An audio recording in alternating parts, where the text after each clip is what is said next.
ونعوذ بالله من شرور أنفسنا ومن سيئات أعمالنا من يهده الله فلا مضل له ومن يضلل فلا هادي له وأشهد أن لا إله إلا الله وحده لا شريك له وأشهد أن محمدا عبده ورسوله أما بعد فإن خير الحديث كتاب الله وخير الهدي هدي محمد صلى الله عليه وسلم وشر الأمور محدثاتها وكل محدثة بدعة وكل بدعة ضلالة وكل ضلالة في النار فأعوذ بالله من الشيطان الرجيم وقرن في بيوتكن ولا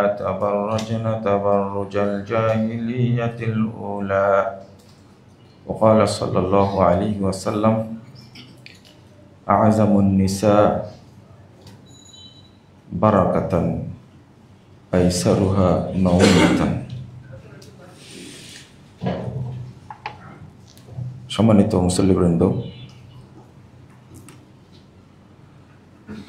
পরকীয়া ও পর্দা এ বিষয়টা নিয়ে খুতবায় আলোচনা করব ইনশাআল্লাহ। ওয়া মা তাওফীকি ইল্লা বিল্লাহ আলাইহি তাওয়াক্কালতু ওয়া ইলাইহি উনীব। বর্তমান সমাজ ব্যবস্থার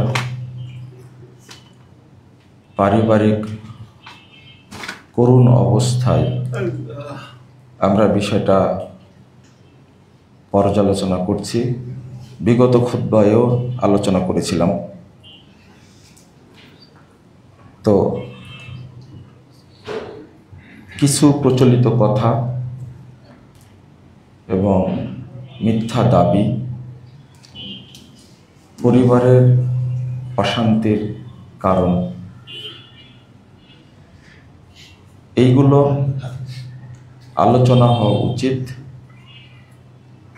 বিশেষ করে পরকীয়া এখন একটা মহামারী রোগের মতো হয়ে গেছে। বিবাহিত নারী পুরুষ উভয়ে পরকীয়া এই মহামারীর সাথে জড়িত। এমনকি বৃদ্ধ বয়সে মানুষ 70-75 বছর বয়স হয়ে গেছে, এরপরেও তার এই কুকর্ম বয়স তাকে নিবৃত্ত করতে পারেনি। এটার দুইটা ধারা আছে। একটা ধারা হলো পরিবারের শান্তি নাই বা স্ত্রী সন্তান অভিভাবকটাকে, বাপকে বা স্ত্রী স্বামীকে মেনে নিতে পারছে না, যার কারণে দুইটা পদ্ধতি অবলম্বন করে। একটা হলো সে বাড়ির চেয়ে অফিসে থাকা বেশি পছন্দ করে। আপনারা একটা রিপোর্ট পড়েছেন কিনা জানি না, কিছুদিন আগে একটা পত্রিকায় রিপোর্ট প্রকাশ করেছিল যে পুরুষরা কেন, অধিকাংশ পুরুষ কেন অফিসে সময় কাটাতে চায়। আপনারা যারা পত্রিকা পড়েন তারা হয়তো পড়েছেন। বাহিরে সময় কাটায় পরিবারে শান্তি না থাকার কারণে। আর তারা চরিত্রবান এবং দুনিয়ার লালসা, লোভ এবং নারীদের আনাগোনা সত্ত্বেও তারা এই কুপথে বা নোংরামের মধ্যে শরিক হয় না, বরং পরিবার থেকে দূরে থাকে, সেটাকে পছন্দ করে, বাঁচার চেষ্টা করে। আর আরেক শ্রেণীর মানুষ আছে, পরিবারে শান্তি নাই, যার কারণে সে পরকীয়ায় লিপ্ত হয়। এর একটা কারণ আছে। ম্যাক্সিমাম যেটা আমাদের কাছে আসে রিপোর্ট, যে স্ত্রী অভিযোগ করে তার পূর্বের বান্ধবী ছিল, তার সাথে সম্পর্ক রাখছে, ক্লাসমেট ছিল, ইয়ারমেট ছিল, এবং সে যে অফিসে চাকরি করে, ব্যাংকে বা কোনো সংস্থায়, কোনো সরকারি অফিসে, তার সাথে একটা মেয়ে চাকরি করে, তার সাথে সম্পর্কে জড়িয়ে পড়েছে, অথচ দুইজনেই বিবাহিত। এই রকম রিপোর্ট আছে। তো এই সমস্যা থেকে উত্তরণের পথ কি? আবার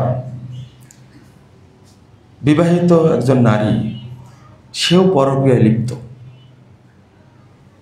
নানাভাবে, এবং তালাকটা হচ্ছে এই নারীদের পক্ষ থেকেই বেশি। প্রথমত সম্পর্কের টান শুরু হয় যে জায়গা থেকে, সেটা হলো একজন মেয়ে যখন শ্বশুরবাড়িতে আসে, তখন পুরো পরিবেশটা তার বিপক্ষে চলে যায় ওই দিন থেকেই। এবং আপনারা এখন মুসল্লিরা যারা আছেন, তারা এখন সবাই শ্বশুর শাশুড়ির পর্যায়ে, হয়তো এই আলোচনাটা ভালো লাগবে না, কিন্তু আপনাকে বলছি ওই জীবনে চলে যান যখন শুরুতে বিয়ে করেছিলেন, ওই জীবনে চলে গেলে ভালো হবে। আর যারা তরুণ আছেন, এখন যারা ভোগ করছেন, তারা আমার কথার সাথে মিলে যাবে হয়তোবা, আমাকে মাফ করবেন, কিন্তু এটা বাস্তবতা। এই মেয়েটার যারা ননদ আছে, তারা তোকে ভালো চোখে দেখে না। এই শুরু হয় এখান থেকে। আর বিয়ে মানুষ এমন জিনিস, একটা আলাদা একটা জাতি, যেহেতু ওর ভালো কথাটা মনে রাখতে পারলেও খারাপ কথাগুলো মরার পরও মনে রাখে। সে একবারে বৃদ্ধা হয়ে গেছে, তখনও বলবে, তুমি 35 বছর পরে আমাকে থ্যাংক ইউ বললে। যখন এই কথাটা বলছেন তখন তার কিন্তু 35 বছর হয়ে গেছে। তাহলে কোনটা ভালো আচরণ করছেন, খারাপ আচরণ করছে, তার মাথায় আছে। খুব পিপাসিত, আপনি বাড়িতে গেছেন, ওই টাইমে পানি হয়তো 35 বছর যাবতে দিয়েছে, কিন্তু ওই দিন আপনি বলছেন থ্যাংক ইউ। তখন তার মতামতটা হলো 35 বছর পড়লে থ্যাংক ইউ বললে তুমি। তারা মনে রাখতে পারে, যদিও ঘরে কোন জিনিস কোথায় রাখছে এটা মনে না রাখতে পারলেও আপনার কথা, আপনার বাপের কথা, আপনার মায়ের কথা এবং আপনার বোনের কথা, ভাইয়ের কথা ও মরা পর্যন্ত মনে রাখবে। এই যে শুরু হয়, শুরুটা কেমনে হয় দেখেন। আমি এই মেয়েটার দোষ কম দেব, এই বৌমা, নতুন বৌমার দোষটা কম দেব। কেন? ও কেবলে সংসার জীবনে পদার্পণ করেছে। প্রথমত বাপ মা মনে করে ছেলেটার আমার থাকলো না, এখন শ্বশুর শাশুড়ির হয়ে গেল। কোথায় গেছো? এমনিতেই গেছেন আপনি বাজারে বা কোনো কাজে গেছেন, কিন্তু তারা আপনার বোন, আপনার মা বাপ সন্দেহ করে বসে মনে শ্বশুর বাড়ি গেছে। শরীয়ত কিন্তু এই নতুন দম্পতিকে, এই বরকনেকে একটানা 7 দিন সময় দিয়েছে তারা যেন একসঙ্গে থাকতে পারে, কিন্তু আমি আপনি দিব না। আর একটা মুশকিল ব্যাপার হলো, তাদের নতুন জীবন আর আপনার এই 50-55 বছরের স্বামী স্ত্রীর জীবন এক না। আমি মনে হয় বুঝাতে ভুল পড়ছি নাকি, আল্লাহ ভালো জানে। তাদের নতুন জীবন আর আপনার বয়সে এখন কত? আপনার ছেলের বয়সে তো 30 হয়ে গেছে, 30 বছর বয়সে বিয়ে দিলেন, মেয়েটার বয়স 25 বছর, 27 বছর। আর তখন আপনার দুইজনের স্বামী স্ত্রীর বয়স কত? মানুষের 55-60 বছর হয়ে গেছে। তখনকার আপনার দুইজনের সম্পর্ক আর নতুন জীবনে পদার্পণ দুইজনের সম্পর্ক একরকম? আপনি এই ন্যারো মানসিকতা দিয়ে তাদের বৈবাহিক দাম্পত্য সুখী জীবনটাকে নষ্ট করেছেন। এরা আপনার মরার পরেও স্মরণ রাখবে যে তোমরা আমাদের সঙ্গে কি আচরণ করেছো। ওইভাবেই কিন্তু সংসারটা গড়তে থাকবে। এই জীবনের পরে আপনি আপনার বৌমাকে যতই ভালোবাসা দেন না কেন, ওই শুরুর দিনগুলো কোনোদিন আপনাকে ক্ষমা করবে না ওরা, আপনার ছেলেও ক্ষমা করবে না। আপনি বিভিন্ন পর্যায়ে ডিস্টার্ব করেছেন তাদেরকে। শরীয়ত বলছে একটানা কয়দিন? 7 দিন অফিস ছুটি দিতে বাধ্য, বিয়ে করেছে 7 দিন ছুটি দিতেই হবে, এটা শরীয়ত। যদি আপনি মুসলিম হন, আপনি যদি মঙ্গল গ্রহের বস হন, তবুও শরীয়ত মানলে তাকে ছুটি দিতে হবে 7 দিন। কিন্তু আপনার পরিবারের মানুষ ছাড় দেবে না, নানান বকামি শুরু হবে। এরপরে অনেক সন্তান আছে যে সন্তানের জন্ম নেওয়া উচিত মা বাবার জন্য, কিন্তু ওই সন্তানের বিয়ে করা উচিত না। কারণ হলো অনেক সন্তান আছে এত কিছু বোঝার পরে ধৈর্য ধারণ না করে অত্যাচারটা কিন্তু করবে নিজের ওয়াইফের উপরেই, তার হকটা তাকে দিবে না। মা বাবার হকটাই সে বড় করে দেখবে। কথা ঠিক আছে, কারণ বউ এক সময় তালাক দিয়ে চলে যেতে পারে, কিন্তু বাপ মা তো তালাক দিতে পারবে না, পারবে? সন্তানকে পারে না। এই যে এই মেয়েটার যে গ্যাপ, বোমায়ের যে গ্যাপ, এই গ্যাপটা পূরণ করতে হতো তার পিতামাতাকে। তুমি শ্বশুরবাড়ি যাচ্ছ, তোমার হক কী আছে সেগুলো বুঝে দাও। 1 নম্বর, এখানেই কথাটা বলিনি, রাসূলুল্লাহ সাল্লাল্লাহু আলাইহি ওয়াসাল্লাম বলছেন, তাসিলুর রাহিম তাজিদুর রিজক ওয়াল উমর। তুমি তোমার পিতামাতার সাথে সদাচরণ করো, ভালো আচরণ করো, তাহলে 2টা জিনিস হবে। কাজ করবে একটা, পাবে তুমি 2টা। একটা, আল্লাহ তোমার রিজিক বৃদ্ধি করে দেবেন। 2 নম্বর, তোমার বয়স বৃদ্ধি করে দেবে আল্লাহ। আর আমাদের 2টা জিনিসই চাই, তাই না? বেশি দিন বাঁচতে চাই, আর কি সুখে থাকতে চাই। এই ব্যাখ্যাটা কি? বয়স বেড়ে দেবে আল্লাহ। 1 নম্বর সদাচরণ পাওয়ার অধিকার কে রাখে? মা এবং বাবা, এই 2 জন। তো যদি এই মেয়েটা যদি জানতো এখন এই তোমার শ্বশুর শাশুড়ি তোমার নিকটের মানুষ, তুমি যদি তাদের প্রতি ভালো ধারণা রাখো, তাহলে এই বাপ মা তার সন্তানের জন্য যে দোয়াটা করবে, এই দোয়ার প্রাপ্য কি? একটা হলো আল্লাহর রিজিক বৃদ্ধি করে দিবেন, আর একটা তোমাদের বয়স বৃদ্ধি করে দিবেন। বয়স বৃদ্ধি করে দিবেন এর অর্থটা হলো আল্লাহ রাব্বুল আলামিন তাকে বিভিন্ন বালা মুসিবত থেকে হেফাজত করবেন। 2 নম্বর, মহামারী যে রোগ, শারীরিক যে সমস্যা, আল্লাহ সেইগুলো থেকে তাকে হেফাজত করবেন। একজন বোমায়ের জন্য এর চেয়ে বড় পাওয়া আর কি হতে পারে? এটা আমি কিন্তু শরীয়ত বলছি, আমার কথাগুলো বর্তমান প্রেক্ষাপটের সাথে মেলাবেন না। কারণ এর বর্তমান প্রেক্ষাপটটা হলো নাস্তিকদের প্রেক্ষাপট। আপনি জান্নাতে যেতে চান, আমিও জান্নাতে যেতে চাই, আলোচনা হবে জান্নাতমুখী। আপনি যুক্তি দিয়ে বলতে পারবেন না। যেমন খুতবায় আলোচনা করলাম, নেগেটিভ বেশি বলেছেন আপনারা, কিছু মানুষ পজিটিভ বলেছেন। একজন বলছেন যে স্ত্রীর অনুমতি ছাড়া জান্নাতে যেতে পারবে না, এই হাদিসটা বললেন না কেন? একজন মহিলা আমাকে বলছে, এই এরকম হাদিস তো আমার জানা নাই। কি বলেন? জান্নাতে যেতে হলে কোনো পুরুষকে তার ওয়াইফের কি নিয়ে যেতে হবে? আমি খুব খুঁজলাম, এটা আগে থেকে জানতাম যেটা মিথ্যা কথা।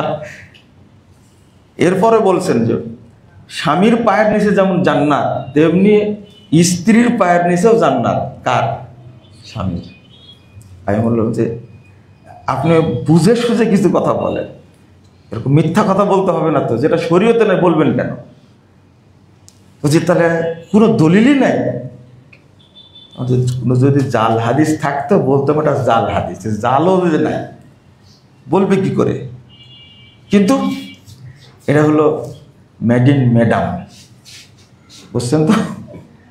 এই কথা বলেছি, এটা আপনার তৈরি করা হয়তো বা স্বামীকে বুঝ দেওয়ার জন্য। কিন্তু এত হাদিস বললাম হোয়া জান্নাতুকে ও নারুক, স্বামী তোমার জান্নাত, স্বামী তোমার জাহান্নাম। এটা কি শুনেছেন? হ্যাঁ শুনলাম, এক চেটিয়াই তো বললেন। আমি বললাম যেটা ভুল বললাম, এক চেটিয়া বলতে যাবো কেন? যেটা দলিল সেটা বলেছি। কেন কথাগুলো বললাম? শরীয়ত আলোচনা চলছে, কিন্তু আপনার ভিতরে যদি এ প্রগতিবাদী বস্তুবাদী চিন্তা ঢুকে, নাস্তিকবাদী চিন্তা যদি ঢুকে থাকে, আমার বক্তব্য শোনার দরকার নাই।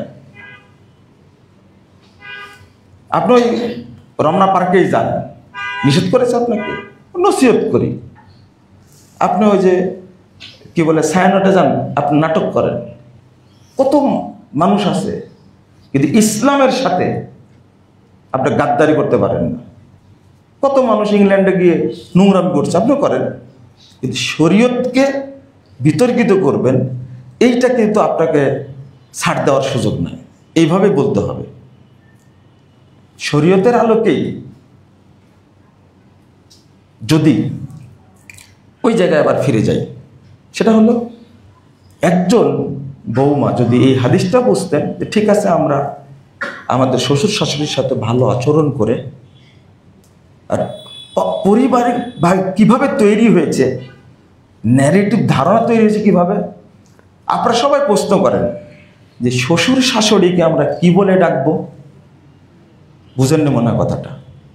প্রশ্ন করেন কি না? এটা করেন, আমাদের প্রশ্ন করা হয় শ্বশুর শাশুড়িকে কি বলে সম্বোধন করব। কিন্তু এই প্রশ্ন কোনোদিন আসে না যে আমার ওয়াইফ আমার বাপ মাকে কি বলে সম্বোধন করবে। একজন জামাই শ্বশুর বাড়ি বছর কয়বার যায়? একবার যায়। আর আমার মতো জামাই হলে তো মনে করেন যে 5-7 বছরও যাওয়া হয় না। একটা বছর চলে যায়, শ্বশুর শাশুড়ির সাথে কথা হয় না। কথা বলে কে? তার মেয়ে আছে না, তার সব খবর তার কাছ থেকে পাওয়া যায় না। অসুস্থ হলে অটো বলে যে আব্বা অসুস্থ, অটো বলবে আপনাকে। শ্বশুর শাশুড়ির দূরের বিষয়, তার ব্যাপারে প্রশ্ন করছেন আপনি। কিন্তু আপনার প্রশ্ন করার দরকার ছিল আমার বাড়িতে আমি থাকি, আমার বউ থাকে, আমার বাপ মা থাকে, তা আমার বাপ মাকে আমার বউ কি বলে ডাকবে? কথা বলে বুঝেননি। প্রশ্নটা এটা হওয়ার দরকার ছিল কিনা? এই প্রশ্ন কেউ করে না। আমি ওর উত্তর দিকে কীভাবে জানেন? যেদিন বলবেন যে আমার আব্বা আম্মাকে আমার বউ কি বলে ডাকবো, সেদিন উত্তরটা দেব। আমি এই উত্তরটা এটাই দিই, দিয়ে রেখে দিই। উত্তর দেইনি আমি কোনোদিন। যেদিন কেউ প্রশ্ন করবে সেদিন উত্তর দিব। উত্তর তো আছে নিঃসন্দেহে, উত্তর তো অবশ্যই আছে। কিন্তু এই যে নেগেটিভ ধারণা যেটা তৈরি হয়েছে, আল্লাহ যেন বোঝার তৌফিক দান করেন। এরপরে এখানে কয়েকটা গুরুত্বপূর্ণ প্রসঙ্গ আছে। সেটা হলো একটা পরিবারে অশান্তির আমি সূত্রগুলো বলছিলাম। একটা মেয়েকে বিয়ে করে নিয়ে আসলেন। প্রথমত বিয়ের আগে যা শুনেছিলেন, বিয়ের পরে আপনি 1% পেতেও পারেন, নাও পেতে পারেন। 100% তো দূরের কথা, হয়তো 10% পেতে পারেন। কিন্তু যা শুনেছেন পাবেন কতটুকু? 10% পাবেন, 90% পাবেন না। হতেই পারে এটা মেয়েটাও শুনেছে ছেলে সম্পর্কে, কিন্তু এসে দেখছে কি তার ভিতরে 10% গুণও নাই। ছেলেও পেয়ে গেছে এমন মহিলা যে তার মধ্যে আমি যেটা শুনেছি বিয়ের আগে তার 10% গুণাবলীও নাই। এখানে মাইনাস হয়ে গেছে কত? 90% মাইনাস হয়ে গেছে। এই যে শুরু হলো সম্পর্কের টানা পড়ে, দুইজনেরই হতে পারে। এখানে আমি সমাধান দিই এইভাবে, আল্লাহর কাছে চাইতে হবে বিয়ের আগে যদি আপনি ভালো হন, আমি ভালো পুরুষ, আমি ভালো নারী, দোয়া করবেন আল্লাহ তুমি আমাকে নেককার একজন সঙ্গী মিলাই দিও। কিন্তু আপনার আত্মা খারাপ, নোংরা, আর আপনি দোয়া করছেন আল্লাহ রাব্বুল আলামিন তুমি আমার জন্য একটা নেককার স্ত্রী মিলিয়ে দিও। এইটা তো নিজেই স্ববিরোধী কথা বললেন। হ্যাঁ, তবে দোয়াটাই একমাত্র আমাদের জন্য কি পাথেয়। আল্লাহর কাছে বললে আল্লাহ কবুল করলে ভালো সঙ্গী আপনাকে আমাকে আল্লাহ মিলিয়ে দেবেন ইনশাআল্লাহ। এটা হলো শেষ সমাধান। হতেও পারে খারাপ। এরপরে ওই আপনার মেয়ে যখন চলে যাবে জামাইয়ের কাছে, বা আপনি যখন ছেলের জন্য একটা বৌমা নিয়ে আসবেন, তখন কিন্তু কিছু বিষয় তার জানা থাকার বিষয়। যেমন ওই হাদিসটা আগে বলেছি, রাসূলুল্লাহ সাল্লাল্লাহু আলাইহি ওয়াসাল্লাম বলছেন, আযাবুন নিসা বারাকাতান, মহিলাদের মধ্যে সবচেয়ে বরকতমূল্য মহিলা, যার মধ্যে সবচেয়ে কল্যাণ নিহিত আছে। দেখেন, মহিলাদেরকে বলছেন বরকতপূর্ণ মহিলা। গতদিন একটা হাদিস অনুবাদ করলাম, রাসূল সাল্লাল্লাহু আলাইহি ওয়াসাল্লামকে জিজ্ঞেস করলেন যে আমরা কোন জিনিসটা মানে কি বলবো যে সঞ্চয় করে রাখবো। রাসূল সাল্লাল্লাহু আলাইহি ওয়াসাল্লাম বলছেন, 3 নম্বরে গিয়ে বলছেন, জাওজাতান মুমিনা তুইনু আলাল আখিরা। ওই স্ত্রী হলো মানে সঞ্চিত সম্পদ, রক্ষিত সম্পদ, যে স্ত্রী তার স্বামীকে আখিরাতের প্রতি উৎসাহিত করে, ঈমানের প্রতি সহযোগিতা করে, এটা হলো গচ্ছিত সম্পদ। রাসূল সাল্লাল্লাহু আলাইহি ওয়াসাল্লাম বলছেন, আযামুন নিসা বারাকাতান। এখানে বলছেন আর একটা, যে সবচেয়ে বরকতপূর্ণ মহিলা সে, কিন্তু পুরুষকে বলেনি বরকতপূর্ণ পুরুষ, মহিলাকেই বরকতপূর্ণ বলছেন, মহিলাকেই বরকতপূর্ণ বলছেন। আইসারুহা মাউনা, যার খরচ সবচেয়ে কম, যার চাহিদা সবচেয়ে কম, এই মহিলাটার মধ্যে আল্লাহ বেশি বরকত দেন। এই হাদিসটা পুরুষের পক্ষে গেল না মহিলার পক্ষে গেল? মহিলাদের পক্ষে বলে। কোনো পুরুষকে তো আল্লাহ রাসূল বলেননি এই পুরুষটা হলো সবচেয়ে বরকতপূর্ণ পুরুষ। বরকতপূর্ণ এবং সবচেয়ে বরকতপূর্ণ মহিলা, যার চাহিদা কম। এবার চাহিদা শুরু হলো পরিবারে। আমাকে বিয়ের সময় তুমি যে হারটা দিছো তার দাম খুবই কম, এখন দিতে হবে। স্বর্ণ দিতে দিতে দিতে দিতে দিতে 60 ভরি শুধু স্বর্ণই দিয়েছে, এরপরে স্ত্রীর মন পায়নি। এটা বাস্তব ঘটনা। এটা স্ত্রীকে রাখবে না, 80 ভরি স্বর্ণ এবং 70 লক্ষ টাকা নিয়ে হাজির হয়েছে। এটা আমানত দিয়ে গেলাম আপনাকে, আমি রাখবো না, আর আমিও আর বাড়িতে যাব না। বলেন কি? বাবা মাকে বলেন যে না, বাবা মাকে বলবো না, আমি পরিবার রাখবই না। বলছি এই 80 ভরি স্বর্ণ কোথায় পেলেন? যে এই স্বর্ণ সব আমি আমার বউকে দিছি, দিতে দিতে দিতে সবই দিছি, এই যে নগদ টাকা, এটা আমানত রাখলাম আপনার কাছে, আপনি নিয়ে যান, আপনি রাখেন, যখন আমার পরিবেশ ভালো হবে তখন আপনার কাছে নিয়ে যাবেন। একটা পুরুষ একটা স্ত্রীর প্রতি, স্ত্রীর চাহিদা পূরণ করতে করতে করতে কত ভরি দিছে? 80 ভরি স্বর্ণ দিছে। এরপরও পরিবারে সুখ শান্তি নেই। বাবা মাকে ফোন দিচ্ছে, দেখো তো বাবা, আমার ছেলেটা কোথায় গেল? চিন্তা করছেন? 3 দিন থেকে খোঁজ পাইনি। আমি শুধু বললাম আপনার ছেলে মরেনি, আছে, রাগ কমলে বাড়ি যাবে। তো টাকাতে শান্তি কিনা যায় না, যায় না। আপনার হাজার হাজার কোটি টাকার মালিক, আপনার 5 মেয়ে দেখবেন 3 মেয়ের বিয়েই হয়নি, 2টার বিয়ে হয়েছে, জামাই ছেড়ে দিয়েছে। ও শান্তি গাছে ধরে, তাই না? কি শান্তিতে আছে আপনি? আপনার লিভার প্রতিস্থাপন করা হয়েছে, সিঙ্গাপুরে গেছেন, থাইল্যান্ড গেছেন, টাকার তো অভাব নাই, কিন্তু ভিতরে শান্তি বলে কিছু আছে কি? কিছুই নাই। টাকা মানুষকে শান্তি দিতে পারে না, এটা মুখে বলতাম, কিন্তু 4-5 মাস আগে যে ঘটনা ঘটে গেল আমার সাথে, তারপর থেকে বুঝি টাকা মানুষকে শান্তি দিতে পারে না, আরো চাই, আরো চাই। কিন্তু রাসূলুল্লাহ সাল্লাল্লাহু আলাইহি ওয়াসাল্লাম কত আগে বলে গেছেন, আযামুন নিসা বারাকা, ওই মহিলা সবচেয়ে বরকতপূর্ণ মহিলা, যে মহিলা আইসারুহা মাউনা, যার চাহিদা একবারেই কম, চাহিদা আর শেষ নেই। আর এখানে এই যে মানে সামাজিক যে অবস্থানটা, অন্যের মেয়েকে দেখে, মেয়েকে না দেখলেও সে দেখে ইউটিউব, সে দেখে ফেসবুক, তার কাছে 4-5টা মোবাইল, এইগুলো দেখে সে বিভ্রান্ত হয়, আবেগতাড়িত হয়ে নষ্ট হয়ে যায়। এক সময় কি হয়, ওই পুরুষ মানুষটার স্ত্রীর প্রতি আকর্ষণটা কমে যায়, তার কথা ভালো লাগে না, তার আচরণ ভালো লাগে না, খাবার দিচ্ছে ভালো লাগে না, কারণ বুঝেন না। অথচ আল্লাহ রাব্বুল আলামিন কত আগে বলে দিয়েছেন দোয়া করার জন্য, রব্বানা হাবলানা মিন আজওয়াজিনা ওয়া যুররিয়াতিনা কুররাতা আইন ওয়াজআলনা লিল মুত্তাকিনা ইমামা।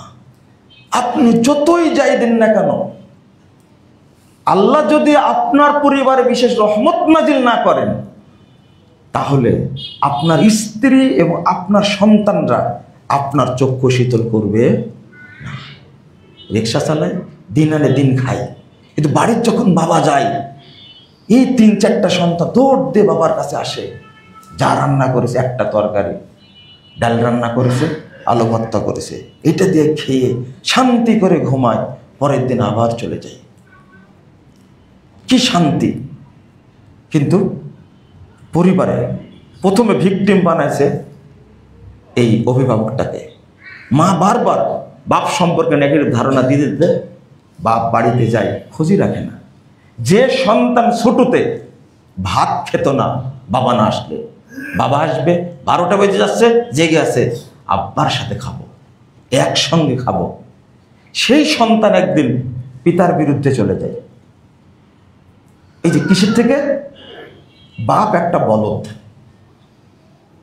বাপ একটা কি অধিকাংশ এই যে স্বামীর মূল্যায়ন না বোঝার কারণে স্ত্রীর ধারণা দেয়, আর তোর বাপ কিছুই বুঝে না, অন্য মানুষ বাড়ি করছে, গাড়ি করছে, এত এত সব কিছু করছে, কি তোর বাপ বোকা। এই লোকের বাপও তাকে বোকা বানা রাখছিল বহুদিন। এখন স্ত্রীর কাছে সে বলদ, বোকা, সন্তানের কাছে বোকা, কিন্তু এর মধ্যে এই বোকা মানুষটাই হাজার হাজার কোটি টাকার মালিক হয়ে গেছে, 5টা সন্তান জন্ম দিয়েছে, তার ফ্ল্যাট আছে, সন্তানকে পড়াশোনা করে বিয়ে দিয়েছে, বড় করেছে, কিন্তু এই বাপটা আজও সফল হতে পারেনি। কি হয়ে আছে? বলদ নাম্বার 1 হয়ে আছে, সবার কাছেই বলদ। মানে যদি অভিভাবকের মর্যাদা বোঝা যেত, তাহলে এই খারাপ ধারণাটা বাড়ি থেকে তৈরি হতো না। কানাডায় বসে আছে এক সন্তান, বাপের খোঁজ রাখে না। আমেরিকা একটা বসে আছে, বাপের খোঁজ রাখে না। মানে ও খোঁজ রাখবে কেন? ও তো বলদ। আর আপনারা বলেন যে এই শিক্ষাটাই হলো নাকি মেরুদণ্ড। এই শিক্ষাটা হলো মেরুদণ্ড ভাঙ্গার মানে বড় একটা অস্ত্র। ইসলামী শিক্ষা না, ওইটা আলাদা আলোচনা। বাস্তবতা হলো এটা। কিছু তিতো কথা হলেও বলতেই হয়। এই যে অবস্থানটা যে তৈরি হয়েছে সমাজের, আমরা শুধু পরকীয়া পরোয়া করে চিল্লাচ্ছি, ভালো কথা। আল্লাহ রাব্বুল আলামিন বিধান দিয়েছেন একজন সামর্থ্যবান পুরুষের একই সঙ্গে 4টা স্ত্রী রাখার অধিকার আছে। অধিকার আছে 4টা স্ত্রী একসঙ্গে। এই বিধানটা কে দিয়েছেন? আল্লাহ দিয়েছেন। এখন বলবেন তাহলে কি বিয়ে করার জন্য উৎসাহিত করেছেন? আমি উৎসাহিত করব কেন? ইনসাফ করতে না পারলে একটা করো। কিন্তু আরো একজন শায়েখ বলছেন তুমি একটা বিয়ে করেছো মানে তোমার মধ্যে ইনসাফ নাই। এটা পরিষ্কার আল্লাহ কোরআনে বলে দিচ্ছে, ইনসাফ নাই তোমার মধ্যে। আমার এই বক্তব্য না, বক্তব্যটা হলো যে একটা পুরুষ একই সময়ে 4টা নারীর ভালোবাসা, আদর, স্নেহ আর যতই বলে প্রেম পাওয়ার যোগ্য, কিন্তু একটারই পায় না। বিয়ে একটা করেছে, ওই একটার থেকে ওই স্নেহটা পায় না। অথচ হকদার কয়টা মহিলার? এটা শরীয়ত। আমি আগে বলে নিছি, কিন্তু আমি বস্তুবাদী প্রকৃতবাদীর কথা বলছি না, আমি মুমিন আমার কথা বলছি। দরকার আপনি যতই বিরোধিতা করেন না কেন, সবচেয়ে যে মানুষটা লো কোয়ালিটির মুমিন, সেই মুমিনকে আল্লাহ রাব্বুল আলামিন জান্নাতে ৭২টা দিবে। কয়টা? ৭২টা। দুনিয়ার স্ত্রী ছাড়াই। মাসালাটা আজকে জেনে নেন। সবচেয়ে লো কোয়ালিটির মুমিন কয়টা পাবে? ৭২টা। ৭০টা হলো হুর। আর আল্লাহর কি বিধান, হাসিও লাগে, কি বলবো ভাষাটা, এই দুনিয়ার মহিলাদের সাথে 2 জন দিবেন বিয়ে, তাহলে কয় হলো? ৭২টা হলো। আর তার স্ত্রী যদি 4টা থাকে বা 5টা 6টা, বিয়ে করেছেন, মারা গেছে, বিয়ে করেছেন, তালাক হয়ে গেছেন, হতে হতে আলী রাদিয়াল্লাহু আনহুর স্ত্রী কয়টা ছিল? 9টা স্ত্রী ছিল, 31 জন সন্তান ছিলেন। ফাতেমা রাদিয়াল্লাহু আনহা 4টা সন্তান দিয়ে মারা গেছেন। তাহলে আলী রাদিয়াল্লাহু আনহু কি করবেন? আল্লাহ রাসূলের মৃত্যুর কয় মাস পরে মারা গেছেন? 6 মাস পরে মারা গেছেন। 6 মাস পরে মারা গেছেন। তাহলে 40 হিজরি পর্যন্ত বেঁচে ছিলেন। তাহলে বাকি 30টা বছর ওয়াইফ ছাড়াই থাকবে। আপনার ওয়াইফ একটা প্রশ্ন করতে, আমি যদি আগে মারা যাই তুমি কি করবে? তাই না? বলে না? বলবে। তাহলে তুমি কি আর একটা কাউকে বিয়ে করবে? আপনার ওয়াইফ চাচ্ছে ও সারাদিন এরকম বন্ধায় খায়। ফাতেমা রাদিয়াল্লাহু আনহা মারা গেলেন আল্লাহ রাসূলের মৃত্যুর কতদিন পরে? 6 মাস পরে। তাহলে আরো বাকি থাকলো কয় বছর? প্রায় 30 বছর। এই 30 বছরে তিনি বিয়ে করেছেন কয়টা? আরো 8টা। 31 জন সন্তান তার। 14টা ছেলে, 17টা মেয়ে। ফাতেমা রাদিয়াল্লাহু আনহা 2 সন্তান না, হাসান হুসাইন না, 2টা মেয়ে ছিল, রুকায়া এবং উম্মে কুলসুম, 2 জন। তো আমি যেটা বলতে চাচ্ছি যে এই দুনিয়াতে মনে করেন পরম্পরা আপনি বিয়ে করেছেন কয়টা? 4টাই হলো মনে করেন। তাহলে 4টা আর 72টা কয়টা হলো? আলী রাদিয়াল্লাহু আনহু কয়টা পাবেন? না, কথা শেষে না, আমি লো কোয়ালিটির। আলী রাদিয়াল্লাহু আনহু কিন্তু লো কোয়ালিটির না, একবারে 1 গ্রেডের একবারে। যদি কোনো ব্যক্তি ভালো মুমিন হয় তাহলে জান্নাতে হুরের সংখ্যা কত দিবেন আল্লাহ এ নির্ধারিত নয়। এই কথাটা আপনার ওয়াইফের জন্য, আমার ওয়াইফের জন্য কঠিন ভারী। বলে কি? আপনি একটা মুমিন হলে আল্লাহর সামনে বিরোধিতা করতে পারবেন? এর পরেও বলছেন, মনে করেন কেউ বলছেন 7,000 স্ত্রী পাবে, এগুলো বর্ণনাগুলো ঠিক না, কিন্তু যেটা আনলিমিটেড, 700 তো হতে পারে, 7,000ও তো হতে পারে, আনলিমিটেড। আমি যেটা বোঝাতে চাচ্ছি যে আনলিমিটেড যেহেতু বলা হয়েছে, তাহলে আর সেখানে আপনার ওয়াইফ যদি 1 জন হয় দুনিয়াতে, ওখানেও কয়জন হবে? 1 জনই হবে। তাও আপনি কনফার্ম না ও আপনার সাথে যাবে কি না, তাই না? যদি স্ত্রীটা লুতের মতো হয়, লুত আলাইহিস সালামের মতো, তাহলে কি হবে? হ্যাঁ, যদি স্ত্রীটা নূহ আলাইহিস সালামের মতো হয়, তখন কি যাবে কি সাথে আপনার? না। প্রশ্ন হলো, তো মহিলারা পাবে না, কিন্তু স্বামীরা জান্নাতে এত হুর পাবে কেন? উত্তর বুঝেননি? 4টা 5টা 9টা স্ত্রী খেদমত করেও স্বামীর যথাযথ হক আদায় করেনি। এই হক আদায় আল্লাহ জান্নাতের ব্যবস্থা করে। এবার যান, ছুটে বেড়ান আপনি, এটা শরীয়ত। জায়গায় আসি, আপনি যখন একজন স্ত্রীর হিসাবে স্বামীর হক আদায় করতে পারছেন না, আপনি তার যথাযথ হক আদায় করতে পারছেন না,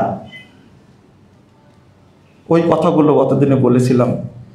একজন মহিলা বলছেন, দলিল দেন, জীবনে শুনিনি এই সমস্ত কথা, আজ কোথায় থেকে পেলেন এগুলো? আমার আপু হাদিসের মধ্যে আছে, আমি দলিল সহই বলেছি, আবার শুনেন তো, রেফারেন্স দেননি, পর ওনাকে রেফারেন্স দিলাম, এ কিতাবে বর্ণিত হয়েছে। কত রাগান্বিত, কিন্তু এগুলো কি শরীয়ত। মুহাম্মদুর রাসূলুল্লাহ সাল্লাল্লাহু আলাইহি ওয়াসাল্লাম তিনি কত কথা বলে গেছেন। আপনার স্ত্রীকে দেখবেন, একটা স্ত্রী, এই যে আপনার চক্ষু যে শীতল হবে কেন?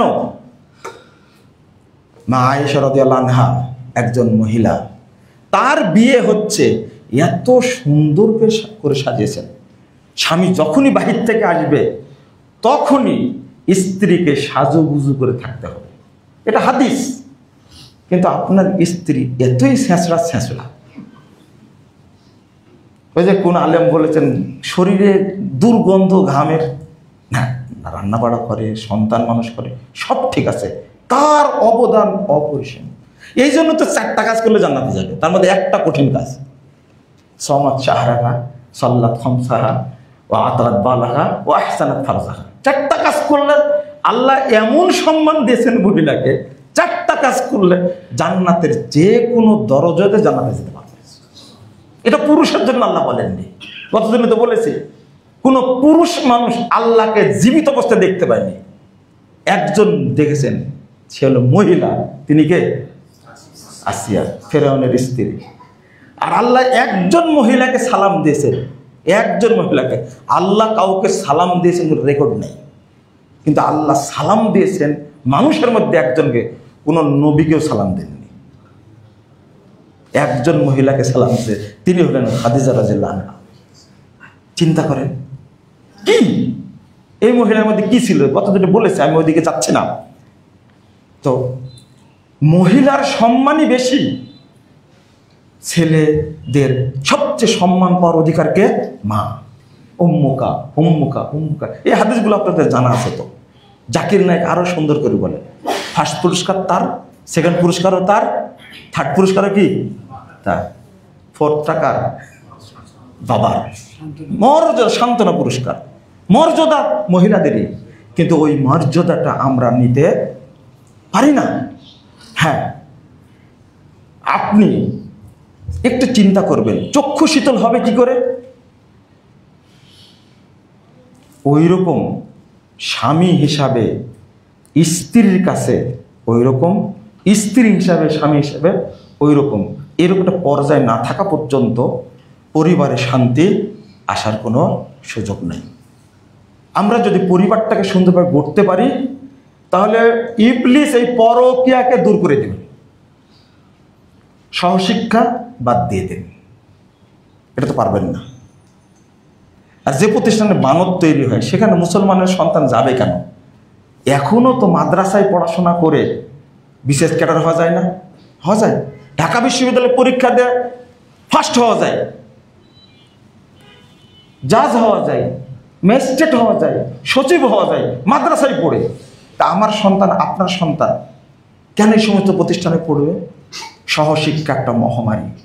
আর সেখান থেকে গিয়ে শিখে আপনার বয়ফ্রেন্ড, গার্লফ্রেন্ড, আস্তাগফিরুল্লাহ আস্তাগফিরুল্লাহ, পার্টনার, নতুন আর একটা ভাষা কি যে জন্ম দিছে। এটা এই সমস্ত পরিবারে কি পর্দা থাকে?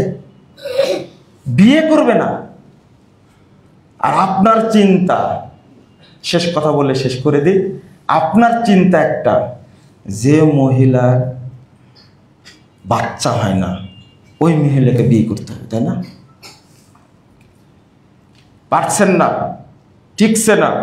মেয়েরা যেমন বিয়ের পরে তালাক দিচ্ছে না, খোলা করার অধিকার রাখে, আপনার তালাক দেওয়ার অধিকার নাই। তালাকটা তো ভারী করে নিয়েছেন কেন? এত ভারী করে নিয়েছেন কেন?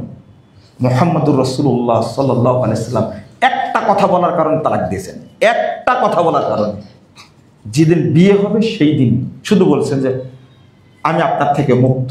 হয়তো কোনো কিছু মনে করেছে, রাসূলুল্লাহ সাল্লাল্লাহু আলাইহি ওয়াসাল্লাম বলেছে ঠিক আছে যাও, তুমি তোমার পরিবারে চলে যাও। একটা কথা বলেছেন স্ত্রী, না চলবে না।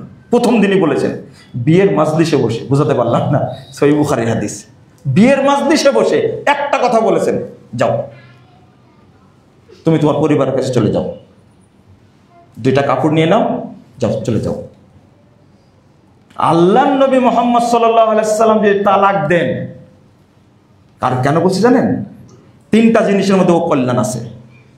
একটা ঘোড়া, বাড়ি, আর একটা মহিলা, আর একটা ঘোড়া। তাহলে মহিলার মধ্যে অকল্যাণ কি? অকল্যাণ কি? যদি মেয়েটা পর্দা না করে, আপনার বাড়িতে কোনো দিন বরকত নাজিল হবে না। এক, পর্দা তো দরকার, নামাজই পড়ে না, তাহলে ওর মধ্যে কি আছে? অকল্যাণ আছে। 2 নম্বরটা হলো, যে মহিলা বাচ্চা দেয় না, ওর মধ্যে অকল্যাণ আছে। আর একটা বিয়ে করলে কি সমস্যা হতে পারে? আপনি মনে করবেন যে আর একটা বিয়ে করার পরেও যদি বাচ্চা না হয়, কিন্তু হাদিসটা কোথায় যাবে? হতেই পারে যে মহিলাটা বাচ্চা দেয় না, আপনার ওয়াইফ মারা গেছে, তেমন একটা মেয়েকে বিয়ে করবেন যার বাচ্চা হওয়ার সম্ভাবনা নেই। তো অকল্যাণটাকে নিয়ে আসলেন, অকল্যাণটা বয়ে নিয়ে আসলেন আপনি। যাক, এটা ব্যাপক পর্যালোচনার বিষয়। আমরা বলতে থাকবো এইভাবেই, ইসলামী রীতিতে বলতে থাকবো। আল্লাহ রাব্বুল আলামিন যেন আমাদের পরিবারটাকে শরীয়ত বুঝার তৌফিক দান করে। শরীয়ত বুঝতে হবে, না হলে হবে না। স্বামী মারা গেছে, আপনি যুক্তি দিবেন আমাকে যে কেন 4 মাস 10 দিন ইদ্যত পালন করতে হবে তার জন্য? মরা মানুষের জন্য ইদ্যত কিসে, তাই না? 4 মাস 10 দিন অপেক্ষা করতে হবে স্ত্রীকে। কাকে? কিন্তু স্ত্রী মারা গেছে, স্বামী কয়দিন শোক পালন করবে? কয়দিন? 1 দিনও না, 1 দিনও না, দলিলে নাই। এখন লেগে যান আপনারা। মুজাফফর কি বলা শুরু করলো? আমার কথাটা কোরআনের কথা, এটা কোরআনের কথা। এটা স্বামী মারা গেছে, তার জন্য 4 মাস 10 দিন ইদ্যত পালন করতে হবে, কোরআনের কথাটা। আপনি যদি মুসলিম হন, তাহলে এখান থেকে মর্যাদা ফুটে ওঠে। এই শরীয়তগুলো না বুঝার কারণে আমাদের পরিবারের সমস্যা হচ্ছে, আর আধুনিক যুগ তো সমস্যা আরও হবে। এর মধ্যে থেকে যারা মুমিন, তাদেরকে আল্লাহ হেফাজত করবেন ইনশাআল্লাহ। যারা জান্নাতে যাবে, এর মধ্যে থেকে আল্লাহ তাদেরকে হেফাজত করবেন ইনশাআল্লাহ। পরিবারকে ওইভাবে শিক্ষা দিবেন এবং ওইভাবে পরিবারটাকে ইসলামপন্থী করবেন। দেখবেন আপনার ফ্যামিলি থেকে বড় আলেম তৈরি হবে। আলেম তৈরি না হলে এমন একজন ব্যক্তি তৈরি হবে যার মাধ্যমে জাতি উপকৃত হবে, দেশ উপকৃত হবে, মানুষ উপকৃত হবে ইনশাআল্লাহ। আল্লাহ তুমি আমাদের কবুল করো, আমিন। বারাকাল্লাহু ফিকুম।